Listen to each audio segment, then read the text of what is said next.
Welcome everybody, and thank you for being here and coming to the press conference that the members of Brooklyn Speaks and local elected officials behind me and several more, a couple that are on their way and several that are quoted in the press release, are calling. And we're here because the Atlantic Yards project is at a pivotal moment. There's a question of whether or not the project is going to actually deliver the long-awaited public benefits, or whether or not those benefits are going to be delayed indefinitely. My name is Michelle de la Hoz. I'm the Executive Director of the Fifth Avenue Committee, and welcome to our space. I'll just briefly say that Fifth Avenue Committee is a nonprofit community development corporation whose mission is to advance economic and social justice, and one of the ways that we do that is to build and manage affordable housing. So we definitely have a very strong opinion about the Atlantic Yards project, specifically because of that part of our mission. Several weeks ago, it was learned that Forest City Ratner Companies was planning to sell 70% of its equity in the Atlantic Yards project to Greenland Holdings. That $3 billion worth of equity that they plan to sell, and you may know that Greenland Holdings is a Chinese-based developer. 70% stake is obviously very significant, and this is the single largest project in Brooklyn that's being developed. We're all here to call on the New York State Empire State Development Corporation to defer the approval of the sale of equity until there's a written and binding commitment with the state to deliver the long public benefits, especially the affordable housing. Our state government cannot allow Forest City Ratner to cash out on the Atlantic Yards project before the majority of public benefits have actually been delivered. Fifth Avenue Committee alone, I actually brought a prop because this is representative. This represents over 9,000 people that are an affordable housing notification list. That Fifth Avenue Committee alone has. There's a tremendous demand for affordable housing.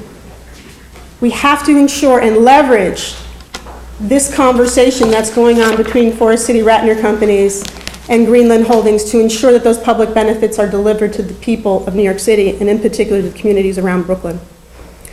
And that the project is accountable to the public and not to private or foreign interests. So I'd like to invite up Assembly Member Jim Brennan and the elected officials behind me and more joining to each make statements. And if you can just hold questions until the end, that would be great. Thanks. Good afternoon. I'm State Assembly Member Jim Brennan. I have represented parts of the Park Slope area for almost 29 years, although I was 6 years old when I was first elected.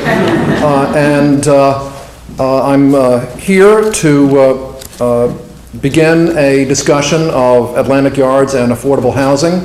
I want to thank everyone here for coming. I especially want to thank a number of my colleagues in government who are joining me. To my right, Assemblywoman Joan Millman. Behind me, Public Advocate-elect and City Councilwoman Letitia James. To my left, Assemblymember Walter Mosley from the 57th Assembly District, and State Senator Vilmanette Montgomery. We're going to be joined shortly by Councilmember Levin, and it is my task to read a statement by a group of elected officials who have signed this, and I'm going to let you know who they are before I complete the before I finish the statement. They are myself, Assemblymember Kareem Kamara, Assemblymember Joseph Lenthal, Assemblymember Joan Millman, Assemblymember Walter Mosley, State Senator Vilmanette Montgomery, City Council members Letitia James, Brad Lander, and Stephen Levin, Councilmember-elect Lori Cumbo, and United States Representatives Yvette Clark, Hakeem Jeffries, and Nydia Velasquez, a substantial number of the elected officials whose districts overlap and or surround the project. So here is our statement. In the 7 years since the approval of the Atlantic Yards project, an arena has been built, but commitments of affordable housing for Brooklynites remain unmet. During the same time, the market for luxury apartments in Brooklyn has exploded, while the borough's crisis in affordable housing spirals further out of control. We've watched with concern as the state has resisted taking action to ensure public benefits financed with taxpayer dollars are delivered as promised, even when faced with a court order recently issued to compel the review of the impacts from delaying completion from 10 to 25 years, up to 2035. ESDC, in that court decision, failed to, or what the decision said, had failed to consider the impacts of the delay.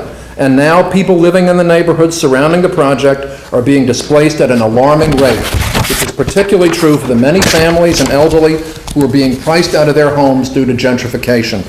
Now, instead of offering accountability to the people of New York, Forest City Ratner Companies has announced plans to sell a majority interest in Atlantic Yards to a developer. Today, we call on Governor Cuomo, ESDC, and Forest City Ratner to do the following. First, ESDC should defer approval of any sale of Forest City Ratner's interest in the project until a study of alternatives to expedite construction consistent with the order from the state Supreme Court has been completed. Second, that ESDC make any sale of Forest City Ratner's interest contingent on a written commitment to deliver the affordable apartments planned for Atlantic Yards projects in the time frame in which they were originally promised. That would be by 2020. Third, that the governor, ESDC, and Forest City Ratner publicly commit to improving the accountability of the Atlantic Yards project to the public, stating their support of legislation to create a dedicated local development corporation to oversee the project until its completion, whose board would include representatives from the community. Thank you very much, and we'll be happy. And now we'll go to Walter Mosley from the 57th Assembly District. Thank you for being here, Walter. Thank you, Assemblyman. Good afternoon. I'll just be real brief. You know, back in 2006, it was a promise that over 2,200 units of affordable housing built upon completion of this project in 2015. We fast forward that 7 years later. Now we've been told by 2016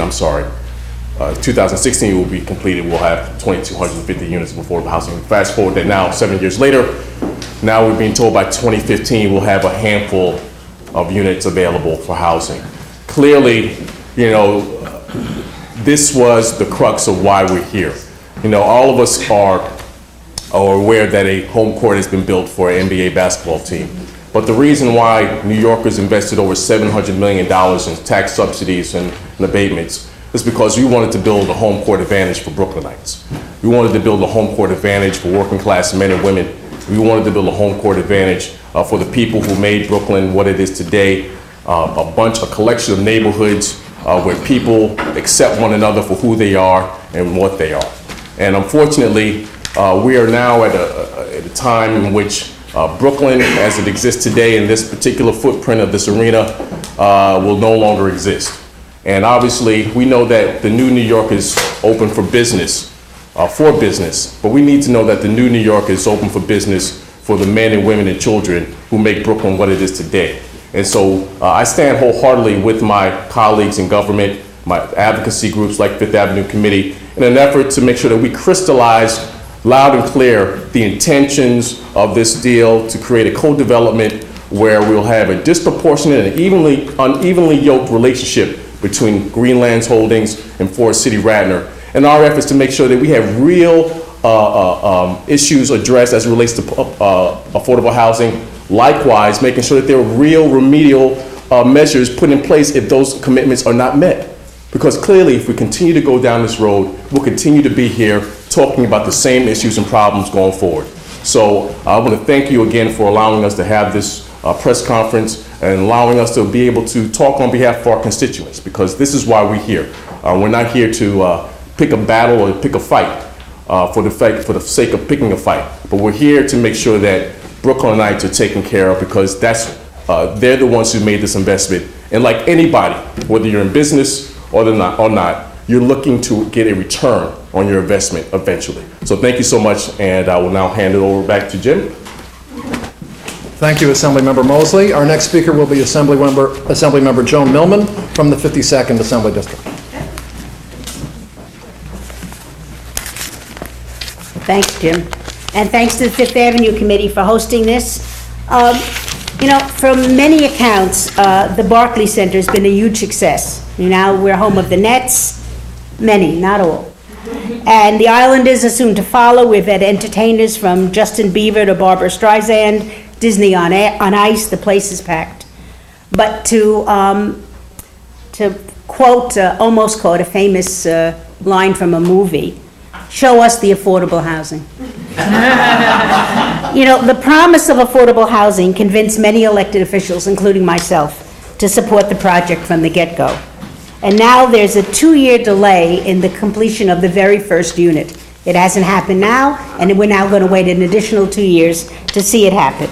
And even when it's completed, only 10 of the 35 affordable 2-bedroom units will be offered to families making an average Brooklyn income. And we're talking about working families here. Families who have been displaced, families who are looking to stay in Brooklyn, who get constantly and consistently squeezed out of every single neighborhood that all of us represent. There's so much gentrification going on. People who want to stay, want to contribute, want to continue to be the fabric of what makes Brooklyn, Brooklyn, are being squeezed out of their homes. Now, I can't imagine what interest Greenland has in low-income working families in Brooklyn. I can't imagine they have any. So again, what I want to say is, where's the affordable housing? Why do we have to wait for it so long? Why are they getting out of the business of housing? They can't make enough money. So again, show us the affordable housing and don't make us wait 15 years to see it. Thank you. Thank you, Joan. Thank you, Joan. Our next speaker will be State Senator Velmanette Montgomery.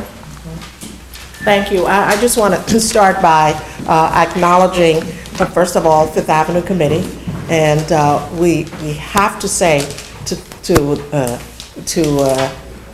Michelle and the Fifth Avenue Committee organization that you have really done what we would hope to be doing with this project, and that is developing truly affordable housing in this borough. So we thank you for that. And I also want to thank my colleague, what we are going to experience as the best advocate that we've ever had in the city, Tish James.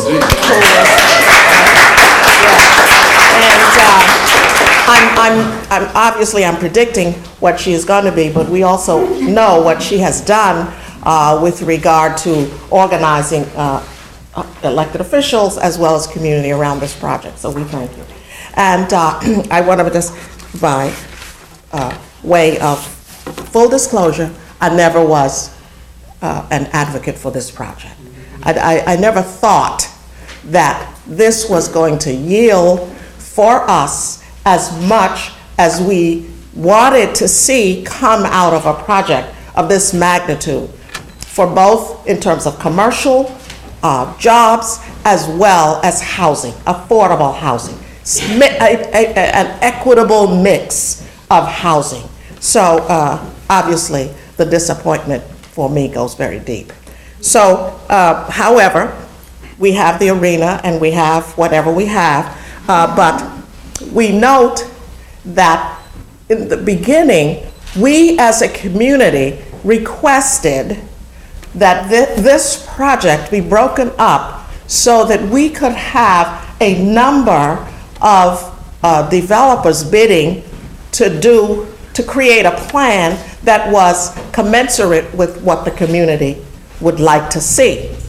We were not against development, but we were for equitable development so that the entire community's interest would be realized based on this project. That never happened. We ended up with a sole source developer who has now sold most of his equity to other people, and in fact, we don't really know where we're going to have some leverage to enforce the commitments that we thought we had from the original developer.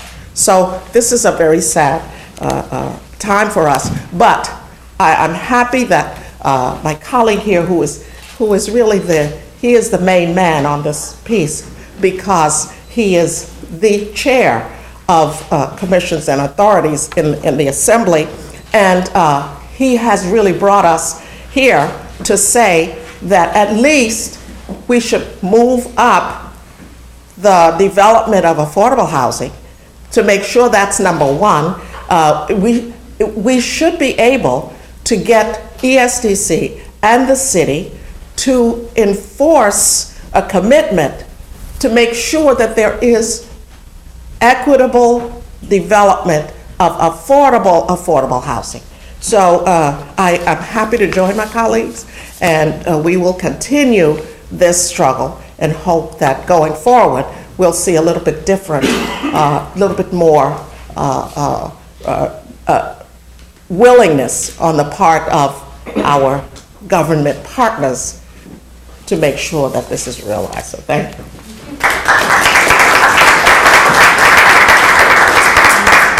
Thank you so much, Senator. Our next speaker will be City Council member and public advocate-elect and friend, Letitia James.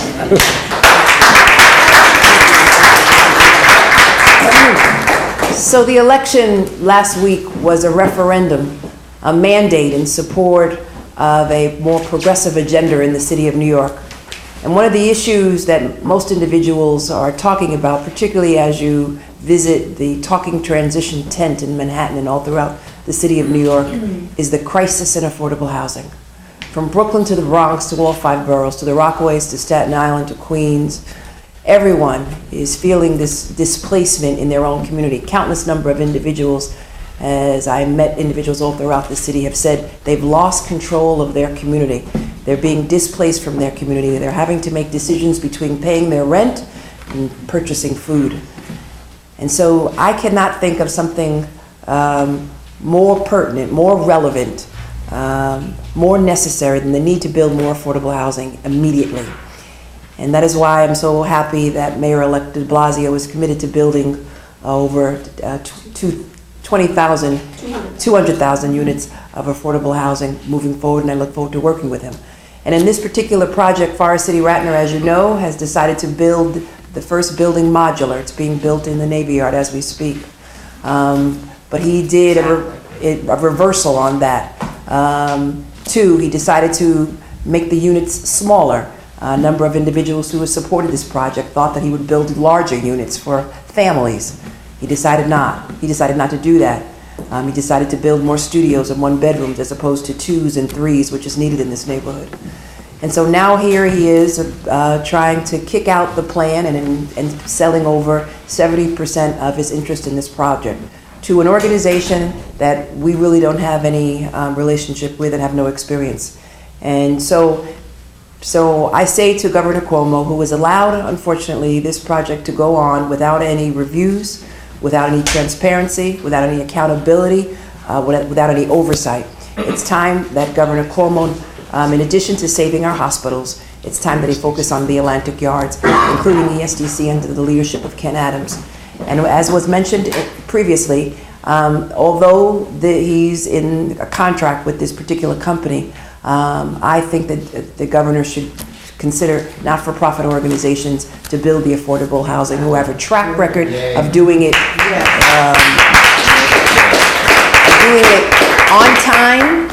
on time, and consistent with the needs of the community. I know nothing about this company. I don't know if they respect labor laws. I don't know if they respect unions. I don't know if they are interested in building affordable housing. I'm not sure whether or not they're interested in building apartments that reflect the needs in the borough of Brooklyn. I'm not sure whether or not they will hire locally. I'm not sure of anything, whether or not they'll purchase their products, whether or not they'll have a labor agreement. I don't know anything of the sort. All I know is that there is an agreement before ESDC for approval, and we're all supposed to accept it. And we don't know what the timeline is. And so I'm urging Ken Adams, I'm urging Governor Cuomo, 1, for a timeline, 2, to really review this deal, 3, to bring in not-for-profit organizations and perhaps to provide them with some of the landscape under the Atlantic Yards. They have been part of this community for generations. And if anyone is an expert on building affordable housing, it's an organization such as Fifth Avenue Committee, and let me throw in their sister organization, Pratt Area Community Council, and other great organizations in the borough of Brooklyn. It's time that we focus on the felt needs of the residents of the city of New York. It's time that we stop appealing to real estate brokers and real estate interests in the city of New York. The people have spoken. They spoke on Election Day, and they spoke loudly and clearly, and what they want is a change, and I would argue a more progressive change in the city of New York. It's time that we change this project. We need leadership from the top. Thank you.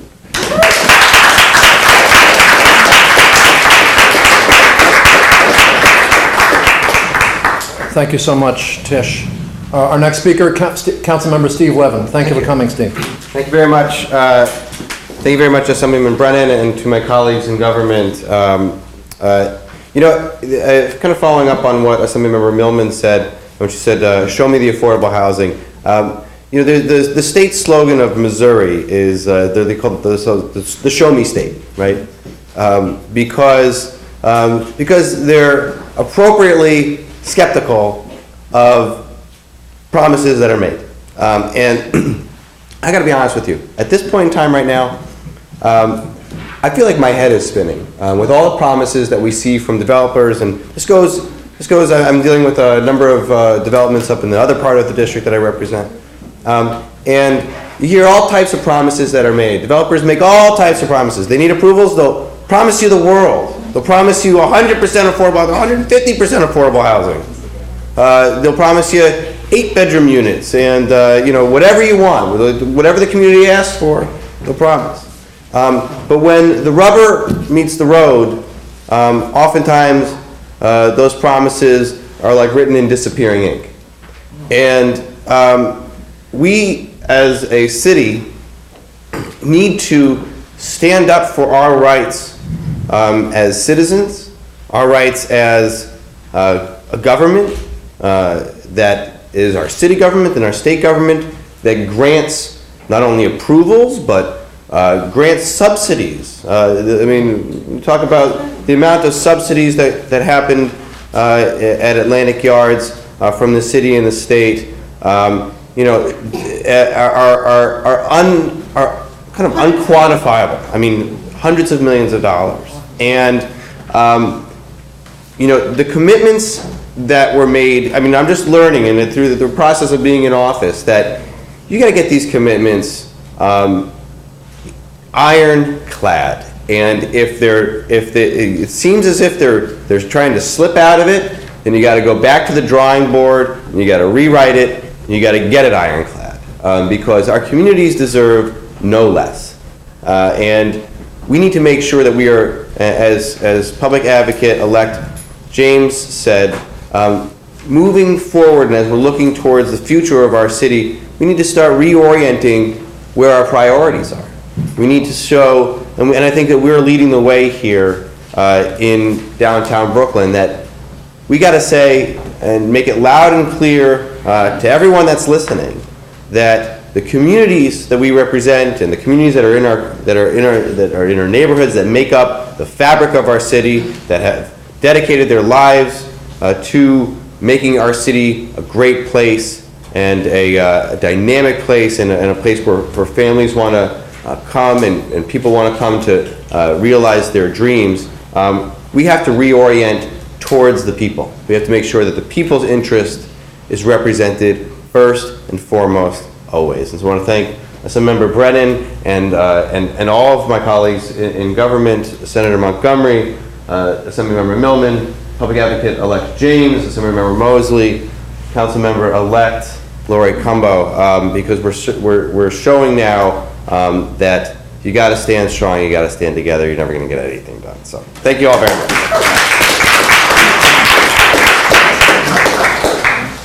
Public Advocate-elect James, you have a replacement, you know. And I'm delighted to introduce our new City Council member-elect, Lori Cumbo. Boy, what I'm inheriting. I want to thank the Fifth Avenue Committee first and foremost because I look forward to being a partner with you and many other not-for-profit organizations in this quest to create equity in our city government and all development projects. I'm very excited to be here, particularly from the stance that we have representatives from the City Council, the State Senate, and the State Assembly together as one. And that type of leadership together is going to be something that's going to be very powerful moving forward in this new administration. I also want to add that 60,000 people moved into the borough of Brooklyn just last year. People are coming here for all of the amenities that they are seeing internationally, are seeing here in Brooklyn, New York. And the arena, as you know, is the #1 grossing arena in the United States of America, I believe second or third in the world. And when we see that type of development, we saw with the development of this project that there was a level of urgency. There was a level of excitement that was going on. And so we saw an arena develop before our very eyes within such a small time span that there was a consistency, there was an urgency, there was an immediacy to making sure that this project developed very rapidly and very quickly, on time, in budget, in order to open for Barbra Streisand, right? So we made sure on that end, it was made sure, and many people went to that concert and enjoyed it. And we want to see that same level of expediency in developing the affordable housing in our community. That's going to be critical, because if we continue to have so many people moving into the borough and we're not developing the level of affordable housing that's keeping pace, we're going to run residents right out of the borough at the most exciting and important time. So this is a very important issue that cannot wait. This is an issue that has to be addressed. The promises that were made have to be kept. And this is really for the vitality of the borough of Brooklyn.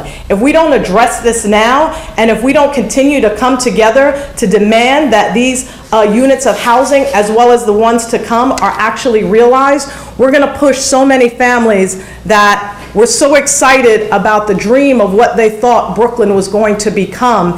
It's our job, not only for ourselves, but this is so important for our future generations. This is important for our children. This is important to make sure that they still have an existence, and not just an existence, but also prosperity and their ability to share in the growth and the development that is Brooklyn, New York, that their parents and grandparents like mine who came to Brooklyn in the 1930s. So this is really very important to me. I feel proud to stand with my colleagues in government, and we are going to continue to stand strong to make sure that a timeline that is in alignment with what was promised originally is kept, it's adhered to, and we're going to continue to work together to make sure that that happens. So I thank you all very much for your support.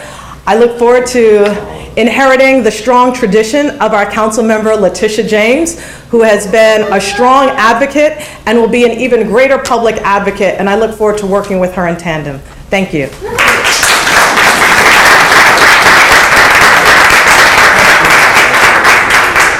Very nice, you're elected. Can I just ask persons who are representing elected officials if you'd raise your hands and identify yourselves? No particular order? My name is Slava Rar. I'm from the Office of Assemblyman Lenthal. We signed on to the letter that was sent to Redden. Vincent Haynes from the Office of Assemblymember Kareem Kamara. Thank you. Patrick Rayo from Congressman Clark's office. I'm Catherine Zanell with Councilmember Brad Lander. Dan Wiley with Congresswoman Nydia Velasquez. And last we checked, we noticed the Fifth Avenue Committee was able to build affordable housing without having to have an arena. I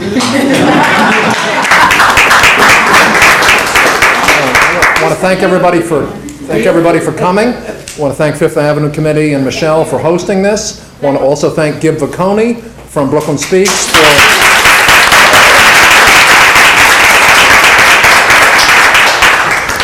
for his invaluable technical support and advocacy. Any questions? Yes, ma'am. I have a couple, but I'm going to temper myself because I've been reporting about this whole thing all along. So, one, the thing about the affordable housing, it was based on the AMI that includes Westchester and New Jersey. So, in this new negotiation, are you all going to try to include, well, the AMI for Brooklyn, even though that has increased over the past few years? And then there was another issue about the affordable low-income apartments of that project being scatter-sited off the site. So are you gonna try to make sure that all the housing is on the site instead of scattered like by the airport someplace?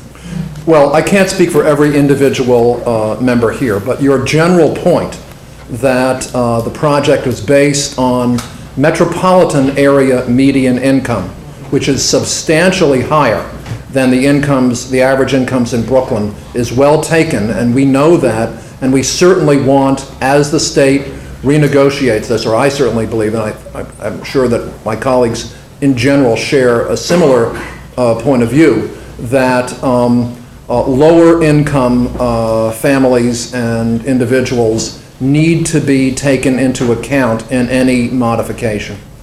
Can I just add one thing, if I don't, I mean, and other folks that are affordable housing advocates, like Pratt Area Community Council, know this well.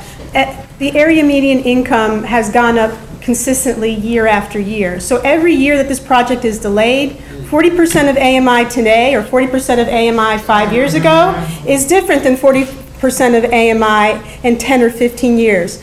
Lower income families, even at the previous AMIs, will qualify if the project is built sooner than later. So that's one of the reasons why it's important and why we have this sense of urgency, because we want to lock it in at area median incomes that are more representative. Your point is well taken. They're still not as representative, but at least they're more representative of what area median income is in the area. And Alice, with regards to your second point, when in the city council, when we reformed 421A, which gives tax abatements to developers, one of the elements that we negotiated, which is in fact the language that I put forward, is that affordable housing can no longer be placed in another part of the community board. It all has to be on site. That was something that was a line in the sand, and I'm glad the Progressive Caucus and members of the city council supported me on that. Thank you. Other questions? Yes. Yeah. So does this mean that there will have to be a new development agreement required, and if the current development agreement would have to be modified, yes.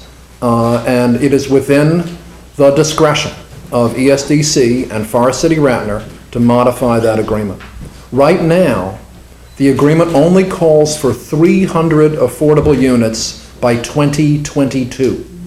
And the remaining 87% of the units of the 2,250 minus about 300 are not scheduled to be completed until 2035. So what we're saying is that that agreement, which was entered into as the recession was occurring, and which was acknowledged to be a problem. The recession's over in Brooklyn as far as real estate development is concerned.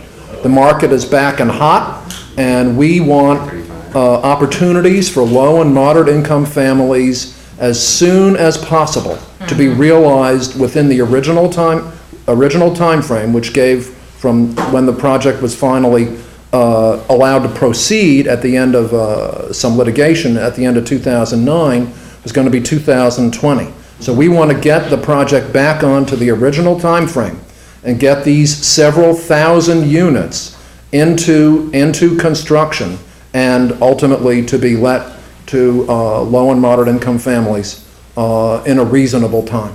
So would there be more project oversight other than the affordable housing? Because there are other issues that people are concerned with as far as... There are many issues, but our main focus right now today is affordable housing. To that point, the one thing that has not been kept from the original CBA is that there was not an appointed independent compliance monitor, which is, I think, critical for the line of communication to be kept open between the developer and the elected officials, i.e. the people we represent, the thousands of people we represent in and surrounding communities. So clearly that has to be kept. That conference has to be kept and has to be, put in strength and has to be put into place, because obviously, again, we'll be coming back to this over and over again if the line of communications are not open. So. Can anyone, our new mayor's performance with this project and the amount, the money he received from Ratner, is there a concern about what he will do once he goes into office and the relationships that are there? I can't speak for the mayor. I did see a quote from him in the New York Times that he wanted to speed up the project. Yes. Yes. Let me just say that the mayor-elect de Blasio supported this project primarily because of the affordable housing. And so as a result of that, I would argue that the current mayor would join with us in expediting the affordable housing going forward.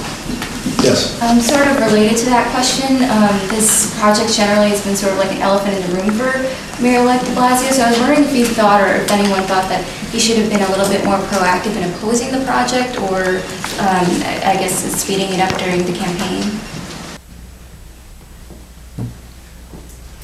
Other questions? Yes. Yes. Okay. There's more issues One, I wanted to ask about the community benefits agreement, because there was supposed to be benefits and then sanctions, and I haven't heard anything about the sanctions that were supposed to come into place if some of the elements of the CBA were not adhered to. And then the other issue is the Miss Brooklyn building that was supposed to be multi-story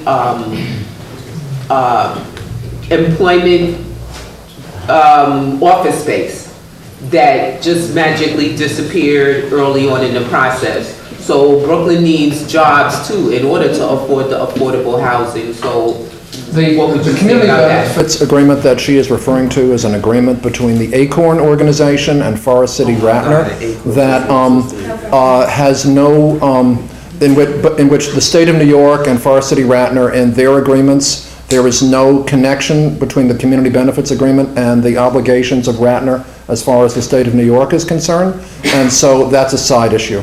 As far as Miss Brooklyn,